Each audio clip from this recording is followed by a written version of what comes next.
อะระหังสัมมาสัมพุทโธภะคะวะพระผู้มีพระภาคเจ้าเป็นพระอรหันต์ดับเพลิงกิเลสเพลิงทุกข์สิ้นเชิงตรัสรู้ชอบได้โดยพระองค์เองพุทธังภคะวันตังอภิวาเทมิข้าพเจ้าอภิวาทพระผู้มีพระภาคเจ้าผู้รู้ผู้ตื่นผู้เบิกบานสวากขาโตภะคะวะโตธัมโมพระธรรมเป็นธรรมที่พระผู้มีพระภาคเจ้าตรัสไว้ดีแล้วธัมมังนามัสสามิข้าพเจ้านมัสการพระธรรมสุปฏิปันโนภะคะวะโตสาวกสังโฆพระสงฆ์สาวกของพระผู้มีพระภาคเจ้าปฏิบัติดีแล้วสังฆังนะมามิข้าพเจ้านอบน้อมพระสงฆ์ท่านธรรมยังพุทธัสสะภะคะวะโตปุปปะคณมการังกะโร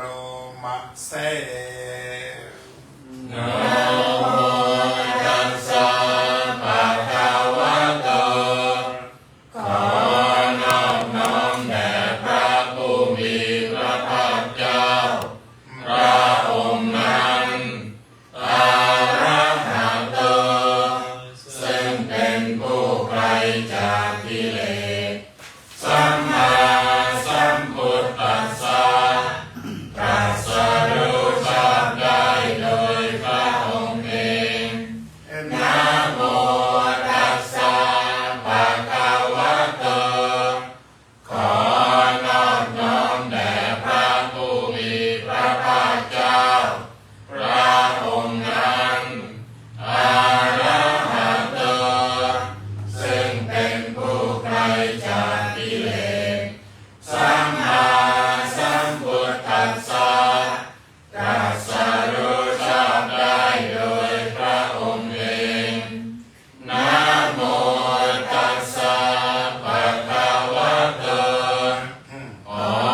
นอบน้อมแด่พระผู้มีพระภาคเจ้าพระองค์นั้นอะระหะโตซึ่งเป็นผู้ไกลจากกิเลสสัมมาสัมพุทธัสสะตรัสรู้ชอบได้โดยพระองค์เองอันธรรมยังบุตตาปิตุติกโรมัสสะโยโสภะคะโตพระตถาคตเจ้านั้นพระองค์ใดอะระหังเป็นผู้ไกลจากกิเลสสัมมาสัมพุทโธเป็นผู้ตรัสรู้ชอบได้โดยพระองค์เองวิชาจารณสั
วกังสมาละกังสัพพ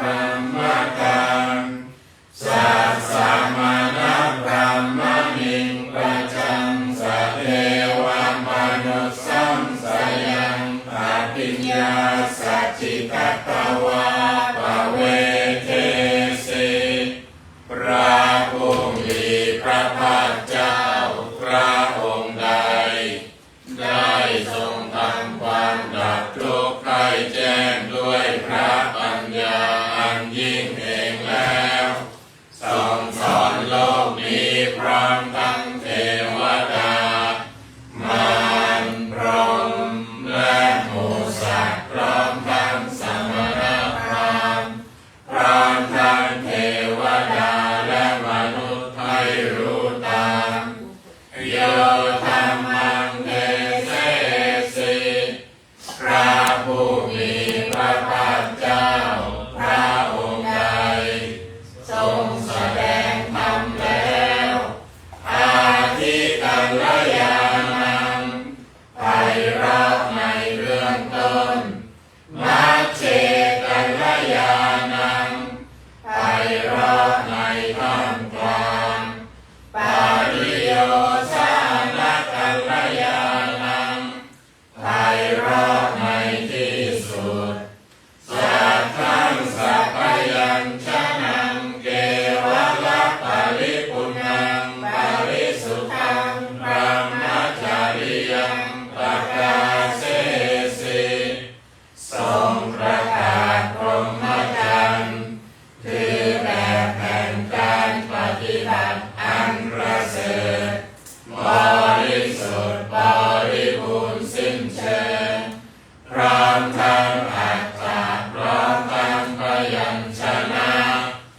ตามหังภคะวันตังอภิปูชยามิข้าพเจ้าบูชาอย่างยิ่งเฉพาะพระผู้มีพระภาคเจ้าพระองค์นั้นด้วยพหังภคะวันตังศิลสานามามิข้าพเจ้านอบน้อมพระผู้มีพระภาคเจ้าพระองค์นั้นด้วยเสียงกล่าว อันธรรมยังธรรมาปิทุติงกโรวาเส โยโสสวากขาโตภะคะวะตาธัมโมพระธรรมนั้นใดเป็นสิ่งที่พระผู้มีพระภาคเจ้าได้ตรัสไว้ดีแล้วสันทิฏฐิโกเป็นสิ่งที่ผู้ศึกษาและปฏิบัติพึงเห็นได้ด้วยตนเองอาตาลิโกเป็นสิ่งที่ปฏิบัติได้และให้ผลได้ไม่จำกัดการเอหิปัสสิโกเป็นสิ่งที่ควรกล่าวกับผู้อื่นว่าท่านจงมาดูเถิดโอปนายิโกเป็นสิ่งที่ควรน้อมเข้ามาใส่ตัวปัจจตังเวทิตาโพวิญโยเรเป็นสิ่งที่ผู้รู้ก็รู้ได้เฉพาะตนปะมาหังธัมมังอภิปูชยามิข้าพเจ้าบูชาอย่างยิ่งเฉพาะพระธรรมนั้นตามหังธัมมังศิลสานามามิข้าพเจ้านอบน้อมพระธรรมนั้นด้วยเสียงกล่าว อันธรรมยังสังฆาปิทุติงกโรมะเส โยโสสุปฏิปันโนภะคะวะโตสาวกสังโฆ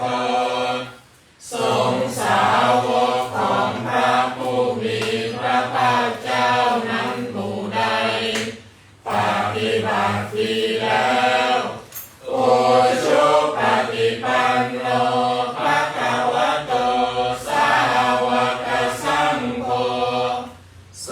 สาวกของพระผู้มีพระภาคเจ้าหมู่ใดปฏิบัติตรงแล้วยายะปฏิปันโนภะคะวะโตสาวกสังโฆสงฆ์สาวกของพระผู้มีพระภาคเจ้าหมู่ใดปฏิบัติเพื่อรู้ธรรมเป็นเครื่องออกจากทุกข์แล้วสามีจิปฏิปันโนภะคะวะโตสาวกสังโฆสงฆ์สาวกของพระผู้มีพระภาคเจ้าหมู่ใดปฏิบัติสมควรแล้วญาติธรรมได้แก่บุคคลเหล่านี้คือ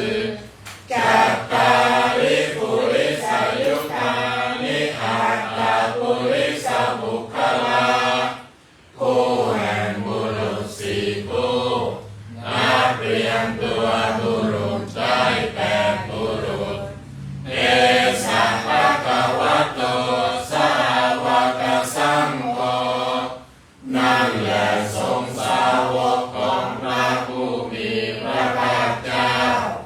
อาหุเนยโยเป็นสมควรแก่สักการะที่เขานำมาบูชาปาหุเนยโยเป็นสมควรแก่สักการะที่เขาจัดไว้ต้อนรับทักขินายโยเป็นผู้ควรรับทักษิณาทานอัญชลีการนิโยเป็นผู้ที่บุคคลทั่วไปควรทำอัญชลีอนุตตรังปุญญเขตังโลกัสสะเป็นเนื้อนาบุญของโลกไม่มีนาบุญอื่นยิ่งกว่าตามหังสังฆังอภิปูชยามิข้าพเจ้าบูชาอย่างยิ่งเฉพาะพระสงฆ์หมู่นั้นตราหังสังฆังศิรสานามามิข้าพเจ้านอบน้อมพระสงฆ์หมู่นั้นด้วยเสียงกล่าวอันดามยังรัตนัตยปนามคาทาโยเจวาสังเวขาปริกิตนะปาทันจะปนามะเสพุทโธสุสุโธกรุณามหันตโวพระพุทธเจ้าผู้บริสุทธิ์มีพระกรุณาดุจพวงมหันต์นกโยชันตสุภัพพรยานโรจโนพระองค์ใดมีตาคือญาณอันประเสริฐหมดจดถึงที่สุดโลกัสสะปาปูปะกิเลสคาตโกเป็นผู้ฆ่าเสียซึ่งบาปและอุปกิเลสของโลกวันทามิพุทธังอะหังมาทะเลนะดังข้าพระเจ้าไหว้พระพุทธเจ้าพระองค์นั้นโดยใจเคารพเอื้อเฟื้อธัมโมปฏิโภวิยตัสสะสัตตุโนพระธรรมของพระศาสดาสว่างรุ่งเรืองเปรียบดวงพระอาทิตย์โยมัคคปาตาวัตตเวทวินนโกจำแนกประเภทคือมรรคผลนิพพานส่วนใดโลกุตตรโยจะทัตตติปันโนซึ่งเป็นตัวโลกุตตระและส่วนใดที่ชี้แนวแห่งโลกุตตระนั้นวันทาลิธรรมังอะหังมาทะเลน งข้าพเจ้าไหว้พระธรรมนั้นโดยใจเคารพเอื้อเฟื้อสังโฆสุเมตตาภยวิเอตสันนิโตพระสงฆ์เป็นนาบุญอันยิ่งใหญ่กว่านาบุญอันดีทั้งหลายโยนิกาสันโตสุขตานุโพ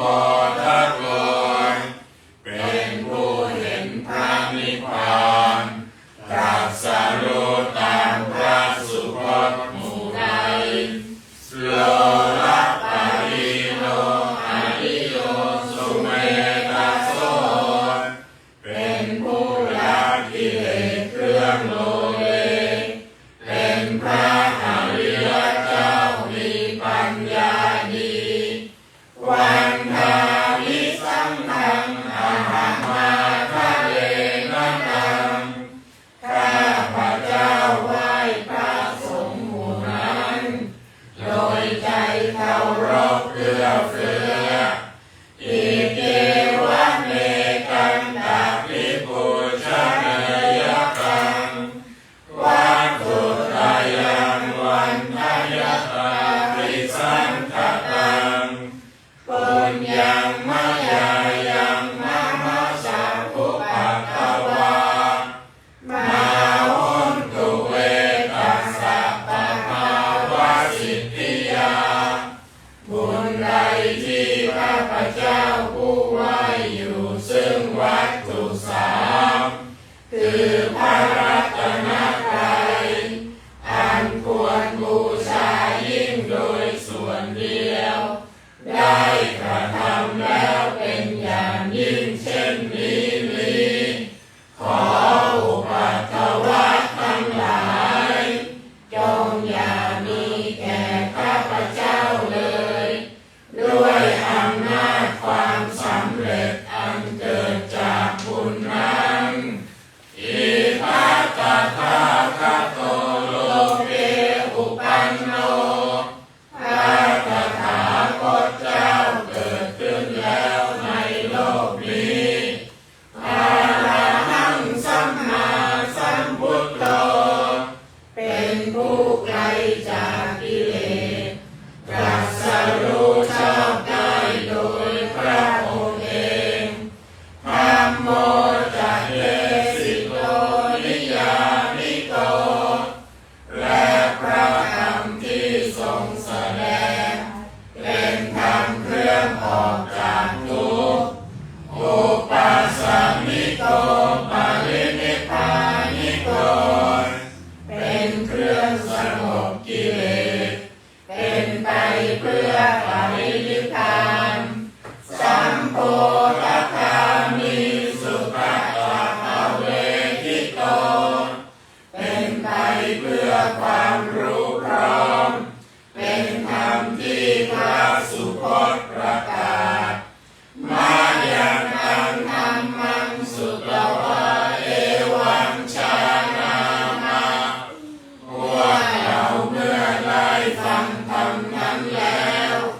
จึงได้รู้อย่างนี้ว่าชาติปิทุกขาแม้ความเกิดก็เป็นทุกข์ชราปิทุกขาแม้ความแก่ก็เป็นทุกข์มรณะปิทุกขังแม้ความตายก็เป็นทุกข์โสกปริเท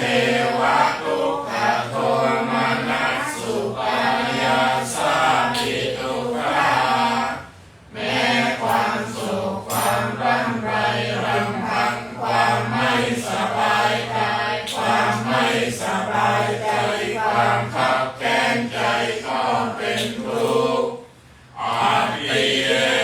สัมปโยโกทุกโขความประสบกับสิ่งไม่เป็นที่รักที่พอใจก็เป็นทุกข์ปิเยหิวิปโยโกทุกโข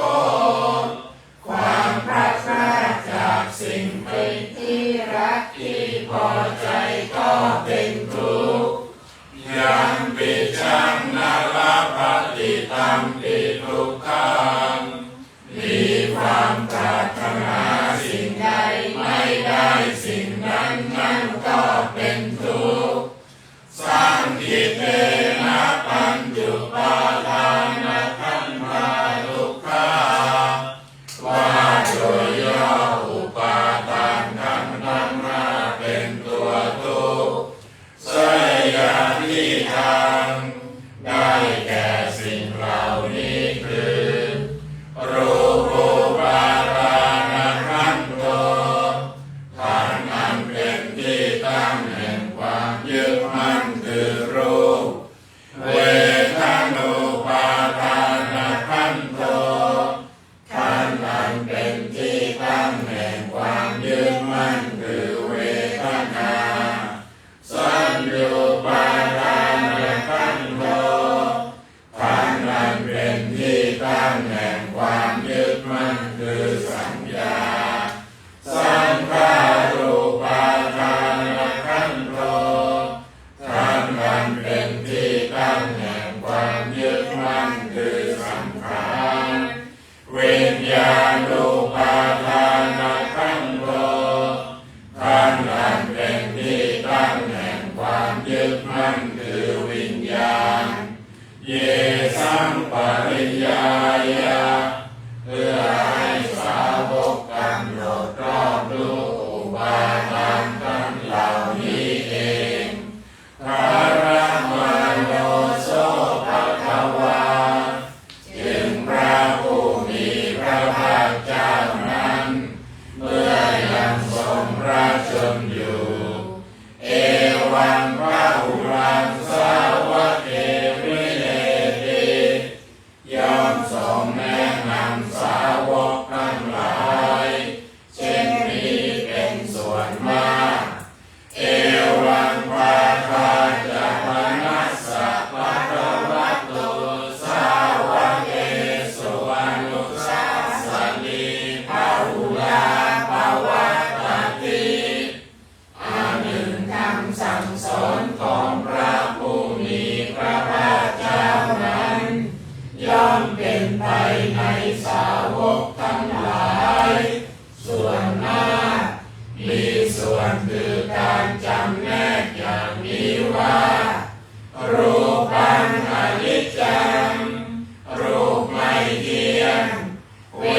ทนาอนิจจังเว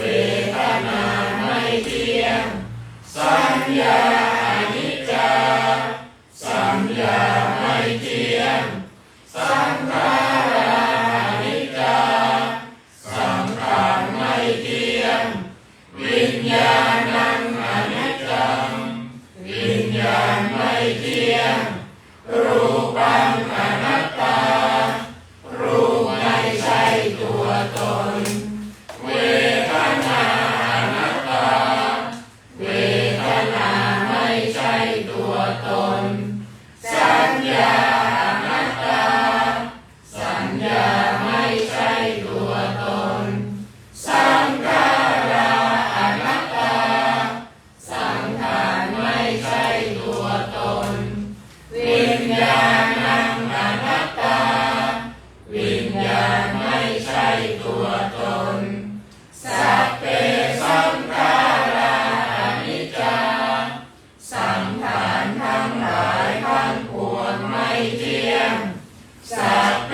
ธัมมาอนัตตาติธรรมทั้งหลายทั้งปวงไม่ใช่ตัวตนดังนี้แต่พยังโอตินามหาพวกเราทั้งหลาย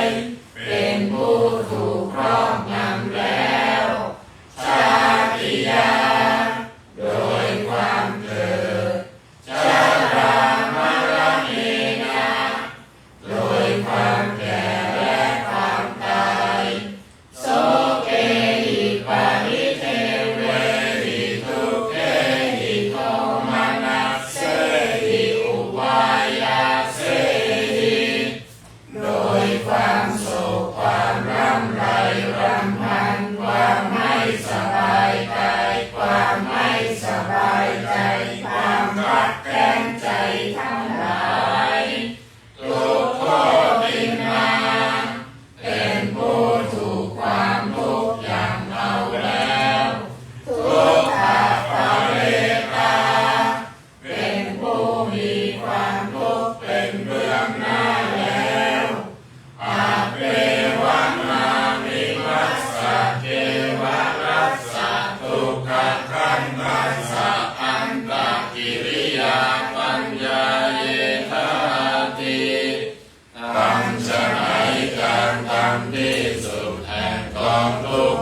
สิ้นนี้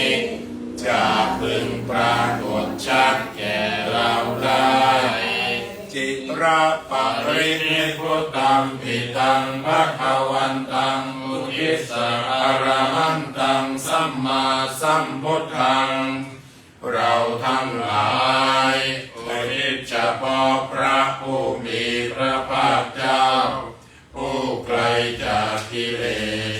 ตรัสรู้ชอบได้โดยพระองค์เอง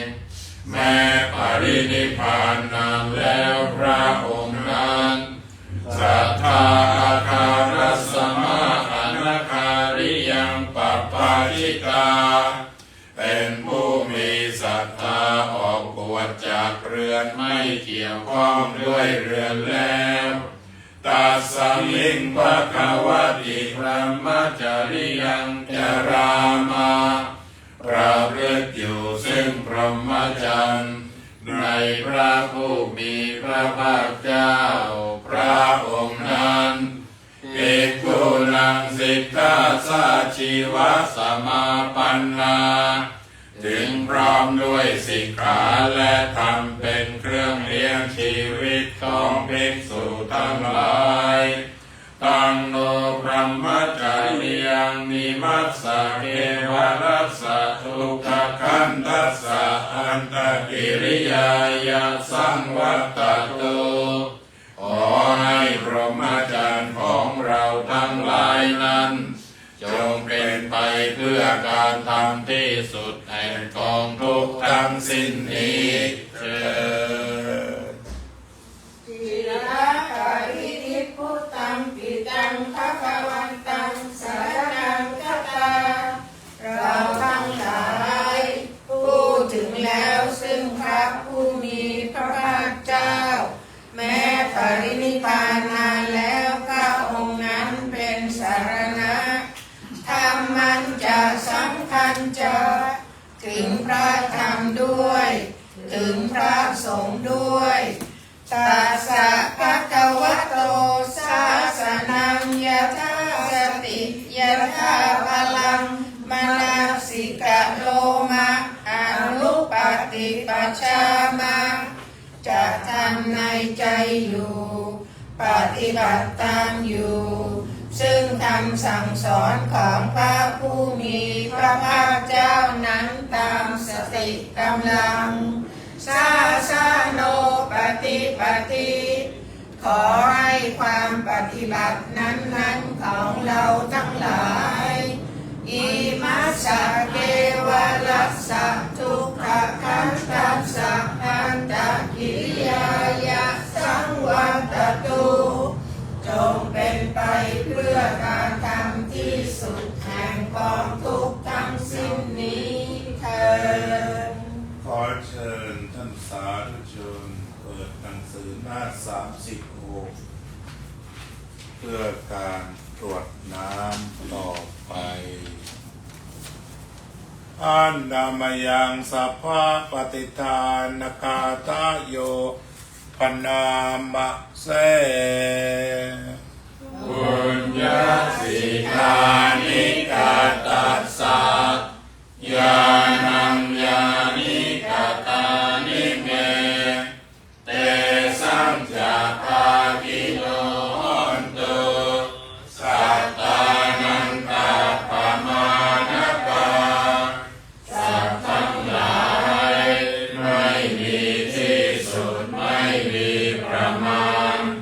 จงมีส่วนแห่งบุญที่ข้าพเจ้าได้ทำในบัดนี้และแห่งบุญอื่นที่ได้ทำไว้ก่อนแล้วเยปิยาคุณวันตาจาไมหัมมาตาปิตาทะโยทิฏฐาเม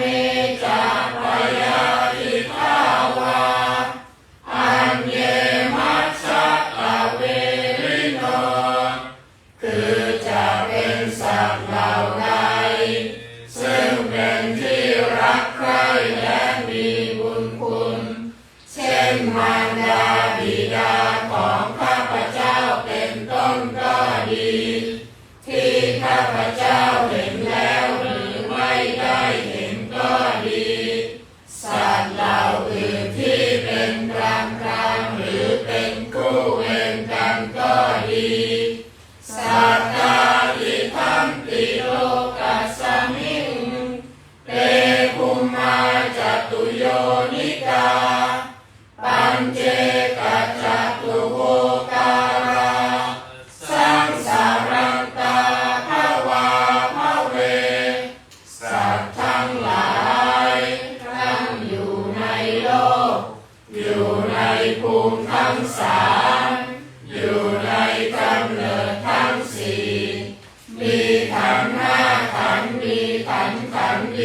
ำลังท่องเที่ยวอยู่ในภพน้อยภพใหญ่ก็ดียาตังเยปฏิทานังเมอนุโมทันตุเตสยังเยจิมังนัปปชานันติเอวาเตสังนิเวทยุงสัตว์เหล่าใดรู้ส่วนบุญที่ข้าพเจ้าแผ่ให้แล้วสัตว์เหล่านั้นจงอนุโมทนาเองเถิดส่วนสัตว์เหล่าใดยังไม่รู้ส่วนบุญนี้ขอเทวดาทั้งหลายจงบอกสัตว์เหล่านั้นให้รู้มายาหินานะปุญญานังอนุโมทนาเหตุราสัพเพสัตตาสัตตาหุนตุอาเวราสุขาชีวิโนเขมาปะคันจะปะปนตุเตสาสาสิจตังสุภาเพราะเหตุที่ได้อนุโมทนาส่วนบุญที่ข้าพเจ้าแผ่ให้แล้วสัตว์ทั้งหลายทั้งปวงจงเป็นผู้ไม่มีเวรอยู่เป็นสุขทุกเมื่อจนถึงผลอันเกษมกล่าวคือพระนิพพานความปรารถนาที่ดีงามของสัตว์เหล่านั้นจงสำเร็จเถิดอรหังสัมมาสัมพุทโธภะคะวาพุทธังภะคะวันตังอภิวาเทมิสวากขาโตภะคะวะตาธัมโมธัมมังนัมมัสสามิสุปฏิปันโนภะคะวะโตสาวกสังโฆสังฆังนามามิ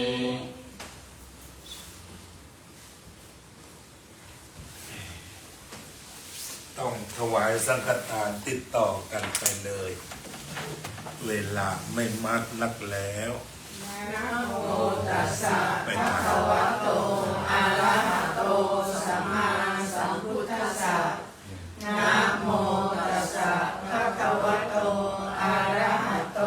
สัมมาสัมพุทธัสสะนะโมตัสสะภะคะวะโตอะระหะโตสัมมาสัมพุทธัสสะอิมานิมายังพันเตภัตตานิสัพปริวารานิภิกขุสังฆัสสะโอโนชยามะสาธุโนพันเตภิกขุสังโฆอิมานิภัตตานิสัพปริวารานิปฏิคันหาตุอัมหากังทีฆรตังหิตายะสุขายะข้าแต่พระสงฆ์ผู้เจริญข้าพเจ้าทั้งหลายขอน้อมถวาย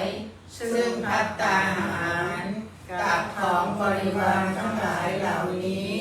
แด่พระภิกษุสงฆ์ขอพระภิกษุสงฆ์จงโปรดรับซึ่งภัตตาหารกับของบริวารทั้งหลายเหล่านี้ของข้าพเจ้าทั้งหลาย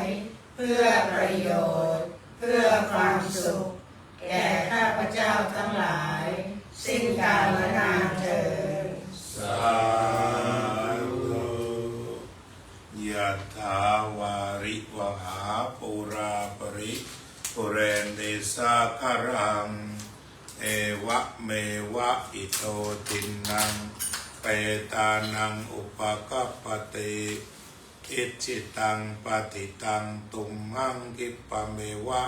สมิจจโตสัพเพปุเรนโตสังกปปายันโทปนรสโสยะถา มณิโชติระโสยัตตา สัพพิติโย วิวัชชันตุสัพพะโรโควินาศตุมาเตภวัตวันตรายสุขีติขายุโกภวะอภิวาทนาสิริสนิจจังวุฒาปัจจายโนจัตตารโอธรรมาวัฏันติอายุวันโนสุขังภาลังจะยะสิทธิธนังลาภังสุธิปัฏฐยังสุขังภาลังสิริอายุจวันโนจะโภคังวุติจยสวาสตวัสสะจะอายุจะชีวสิทธิภวันตุเตภวตุสัพพมังคลังรักขันตุสัพพเทวตาสัพพพุทธานุภาเวนัสสัทธาโสทิภวันตุเตภวตุสัพพมังคลังรักขันตุสัพพเทวตาสัพพธรรมานุภาเวนัสสัทธาโสทิภวันตุเตภวตุสัพพมังคลังรักขันตุสัพพเทวตาสัพพสังฆานุภาเวนัสสัทธาโสทิภวันตุเตปฏิสังขายนิโสปินทปาตังปริเสวามิเนวัตวายนะมัทายนะมันตนายนะวิปุสตายยาวะเทวะอิมัสสกายสติติยายาปนายาวิหิงสุปรติยาพระมัจจริยาลุกขายาเอหิปุรานันจะเวทนังปฏิหังคามินาวันจะเวทนังนาอุปาเทสามิยาตราจะเมภวิสติอนาวัชตาจะภาสุวิหารโรจติอนุโมทนาสาธุกับท่านสาธุชนที่ติดตามรายการบำเพ็ญบุญประจำเช้าวันอาทิตย์ที่ 17 เดือนสิงหาคม พุทธศักราช 2568 เป็นวันพระแรม 8 ค่ำเดือน 9 ด้วย วันนี้ติดตามรายการธรรมะจากวัดพุทธปัญญาได้ตลอดทั้งวันบ่ายโมง ก็จะมีธรรมะบรรยาย1 ทุ่มเป็นต้นไปถึงเที่ยงคืนก็พบกัน ขอให้ทุกท่านเจริญในธรรมะที่ปฏิบัติดีแล้วนำสุขมาให้ขอทุกท่านเป็นสุขจากการปฏิบัติธรรมเถิด